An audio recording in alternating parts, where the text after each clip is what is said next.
ಅಯೋಧ್ಯೆಯ ರಾಮ ಜನ್ಮಭೂಮಿಗಾಗಿ ನಡೆದಂತಹ ಹೋರಾಟಗಳಿಗೆ ದಶಕಗಳ ಇತಿಹಾಸ ಇದ್ದು 1992ರಲ್ಲಿ ನಡೆದಂತಹ ಹೋರಾಟ ತಾರ್ಕಿಕ ಅಂತ್ಯಕ್ಕೆ ಕೊಂಡೊಯ್ತು. ಈ ಹೋರಾಟದಲ್ಲಿ ಭಾಗಿಯಾಗಿದ್ದಂತಹ ಶಿವಮೊಗ್ಗದ ತೀರ್ಥಹಳ್ಳಿಯ ಬಾಳೆಬೈಲು ರಾಘವೇಂದ್ರ ಹೋರಾಟದ ಅನುಭವವನ್ನ ನ್ಯೂಸ್ ಫಸ್ಟ್ ಜೊತೆಗೆ ಹಂಚಿಕೊಂಡಿದ್ದಾರೆ.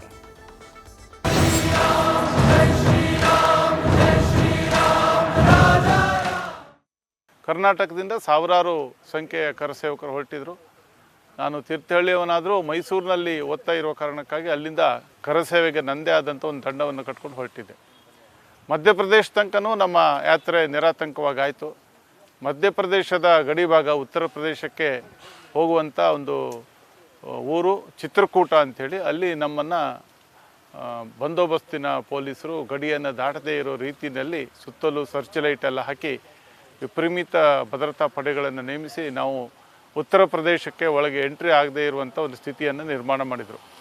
ಆ ಸಂದರ್ಭದಲ್ಲಿ ನಮ್ಮ 30 ಜನದ ತಂಡದಲ್ಲಿ ನಾವೊಂದು 15 ಜನ ಕಾಲ್ನಡಿಗೆಯಲ್ಲಿ ಅಯೋಧ್ಯೆಗೆ ಹೋಗೋದು ಅಂಥೇಳಿ ಯೋಚನೆ ಮಾಡಿ ಆ ಕಾಡಿನಲ್ಲಿ ಅಪರಾತ್ರಿಯಲ್ಲಿ ಪಾದಯಾತ್ರೆ ಮಾಡಿ ಹೊರಟ್ವಿ. ಪೊಲೀಸರ ಕಣ್ಣು ತಪ್ಪಿಸಿ, ಭದ್ರತಾ ಸಿಬ್ಬಂದಿಗಳ ಕಣ್ಣು ತಪ್ಪಿಸಿ ಹೀಗೆ ಹೋಗ್ತಾ ಹೋಗ್ತಾ ಹೋಗ್ತಾ ಪ್ರಯಾಗರಾಜಿಗೆ ಹೋದ್ವಿ. ಅಲಹಾಬಾದಿಗೆ ಹೋದಾಗ ಒಂದು ಘಟನೆ ಆಯಿತು.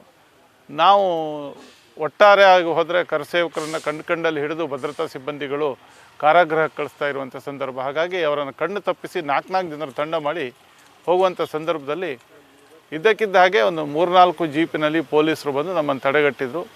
ನಮಗೆ ಇಂಟ್ರಾಗೇಷನ್ ಎನ್ಕ್ವೈರಿ ಮಾಡಿದರು, ಎಲ್ಲಿಂದ ಬಂದಿದ್ದು ಎಲ್ಲಿಗೆ ಅಂತೇಳಿ. ನಾವು ಯಾತ್ರಿಗಳು ನಾವು ಇಲ್ಲಿ ಉತ್ತರ ಪ್ರದೇಶ ನೋಡೋಕ್ಕೆ ಬಂದಿದ್ವಿ ಅಂತ ಸುಳ್ಳು ಹೇಳಿದ್ವಿ.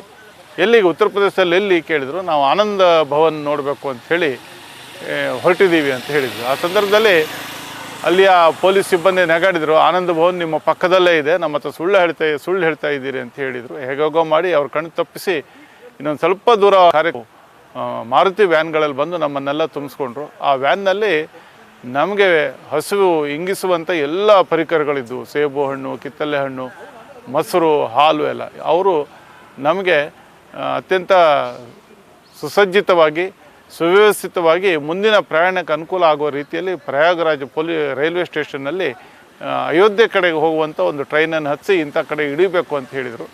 ನಾವು ಎಲ್ಲಿ ಇಳಿದ್ವೋ ಅದು ದುರ್ಗಮವಾದಂಥ ಒಂದು ಹಳ್ಳಿ ಪ್ರದೇಶ. ಅಲ್ಲಿಂದ ನಾವು ನಡ್ಕೊಂಡು ಹೋಗುವಂಥ ಒಂದು ಯೋಜನೆ ಅಲ್ಲಿಯ ಕಾರ್ಯಕರ್ತರು ಮಾಡಿದರು. ಆ ನಂತರದ ಅಯೋಧ್ಯೆ ತನಕದ ಕಾಲ್ನಡಿಗೆ ಯಾತ್ರೆ ಅದೊಂದು ಅದ್ಭುತವಾದಂಥ ಅನುಭವ. ಪ್ರತಿ ಹಳ್ಳಿಯಲ್ಲಿಯೂ ಕೂಡ ಹಳ್ಳಿಯ ಹೊರಭಾಗದ ಹೊಲಗಳಲ್ಲಿ ಅಲ್ಲಿಯ ಊರಿನ ಹೆಣ್ಣುಮಕ್ಕಳು ನಮಗಾಗಿ ಕಾರಸೇವಕರಿಗಾಗಿ ರೊಟ್ಟಿಯನ್ನು ತಟ್ಟಿ ಮಜ್ಜಿಗೆಯನ್ನು ರೆಡಿ ಮಾಡಿ ಕೊಡುವಂಥ ಒಂದು ವ್ಯವಸ್ಥೆ. ದಾರಿ ಉದ್ದಕ್ಕೂ ನಮಗೆ ಎಲ್ಲ ಹಳ್ಳಿಗರು ಅಭೂತಪೂರ್ವವಾದಂಥ ಸ್ವಾಗತವನ್ನು ಕೋರ್ತಾಯಿದ್ರು. ಕಬ್ಬನ್ನು ಮುರಿದು ಮುಂದಿನ ಪ್ರಯಾಣ ತನಕ ಅನುಕೂಲ ಆಗುವಂಗೆ ಮಾಡ್ತಾಯಿದ್ರು. ಹೀಗೆ ಹೋಗ್ತಾ ಯಾವುದೋ ಒಂದು ಹಳ್ಳಿಯ ಒಂದು ಸಣ್ಣ ಕೊಠಡಿಯಲ್ಲಿ ನಾವು ಉಳ್ಕೊಳ್ಳುವಂಥ ಅನಿವಾರ್ಯತೆ ಒಂದು ರಾತ್ರಿ ನಿರ್ಮಾಣ ಆಯಿತು. ನಮ್ಮ ಹಾಗೆ ಸಾವಿರಾರು ಸಂಖ್ಯೆಯ ಕಾರ್ಯಕರ್ತರು ನಮ್ಮೊಟ್ಟಿಗೆ ಹೆಜ್ಜೆ ಹಾಕ್ತಾಯಿದ್ರು. ನಾವೆಲ್ಲೂ ರಸ್ತೆ ಮೇಲೆ ಹೋಗಲಿಲ್ಲ. ಕಾಡು ಮೇಡು ಗದ್ದೆ ಈ ತೋಟಗಳು ಇದ್ರ ನಡುವೆನೇ ಹೋಗ್ತಾ ಇದ್ವಿ.